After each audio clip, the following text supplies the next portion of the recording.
the final movie in the Roger Moore era. A View to a Kill is directed by John Glenn and stars Roger Moore, Christopher Walken, Tanya Roberts, and Grace Jones. And, like I said, this was released in 85, I believe, and was Roger Moore's final appearance as James Bond. He didn't get a little mini revival sort of thing like Sean Connery did with Never Say Never Again, which also came out in the 80s, not 85, I think 83, but it doesn't matter.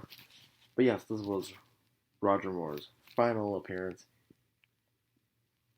out of the longest career as a Bond actor, for he was in 7 Bond movies, more than anyone else. The closest really has been Connery, because he had 6. But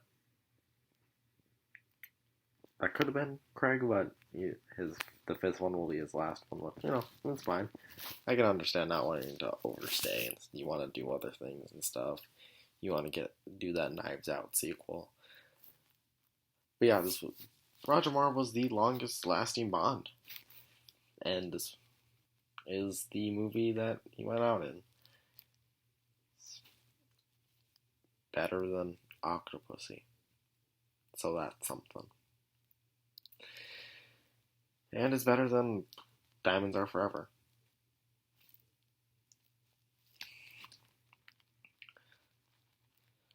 So the title song is sung by Duran Duran. And it's great. Extremely catchy, and probably the best thing about the movie, honestly. I think it's been stuck in my head for so long. With a view to a kill. A lot of the 80s ones were kind of catchy. I think I'm going to miss that the most. Although, I guess really when I think about it, there's only like 2 80s ones that I actually really like, so maybe not. But yeah, the thing that sticks out most about this movie is the fact that Roger Moore is so old. I mean, he's still good in the role, but the age gap between him and the Bond girl, it's ridiculous. He's, like I said, Roger, I love you, man, but you chose, it's a good thing you went out, because you were getting too old. It was painfully obvious when someone was doing your stunts.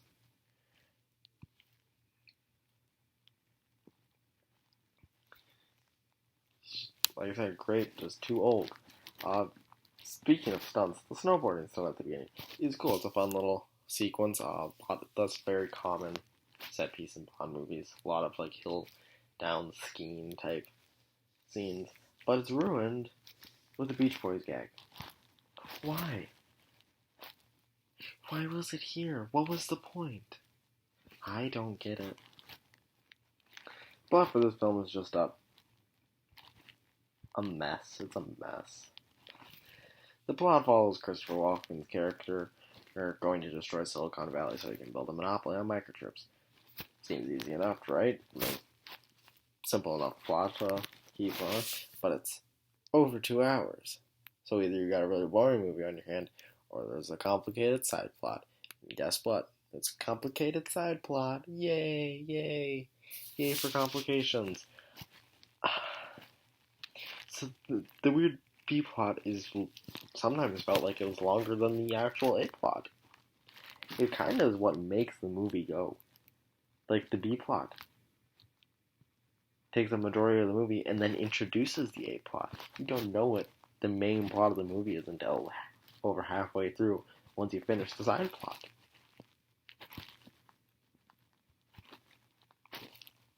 Okay. But the plot is microchips. It still has to do microchips because it has to set up our main plot. That is microchips being injected into horses, and then the jockeys with the little, I don't know what they're called, races they hit with the horses. The thing when they're racing.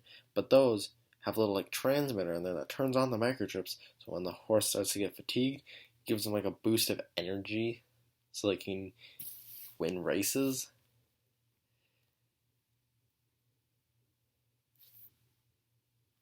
It's like your main plot wasn't enough, so you needed like a weird horse jockey subplot. Okay. Make your movie shorter.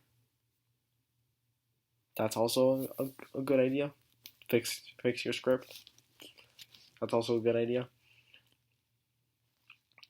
I will say, Walken is great in the role. Spoiler alert, he's great in everything. The only thing is, he doesn't get enough time to truly shine as Christopher Walken should get. I mean, it's Christopher Walken. You need to give him time to shine. Stacey Sutton is a kind of useless Bond girl, and the performance is meh. Not much to say about her. I didn't really care about her. She wasn't bad in the movie or anything. It's just like, she's here. Okay. Moving on. The action is clearly stunted, but it's still really fun to watch. That's what John Glenn has proven to be very talented with the direction he does for action. And that will continue to be a theme in his next two movies, the Timothy Dalton duology that he directed. But he's very good at action sequences. Grace Jones is pretty good in the film, but again, underutilized. It seems like they really underutilized the best assets of the movie. And there's a weird little thing where, for some reason, she has sex with Bond. I don't know. Because he's Bond. I don't know. Sadly, like I said, this is Moore's final time as Bond. It could have been worse. His final movie could have been worse. I mean, it wasn't Spy Who Loved Me, but it could have been Octopussy. So, for that, I'm going to give A View to a Kill 45 microchips out of 100. It was a movie. And it happened, and I watched it, and I reviewed it now. So yeah, that's Moore's final movie. Next will be The Living Daylights, which is Timothy Dalton's first movie. Have you seen A View to a Kill? If so, tell me what you thought about it in the comments below. If you like this review, make sure to like and subscribe. This is Jordan from Jordan Reviews, signing off.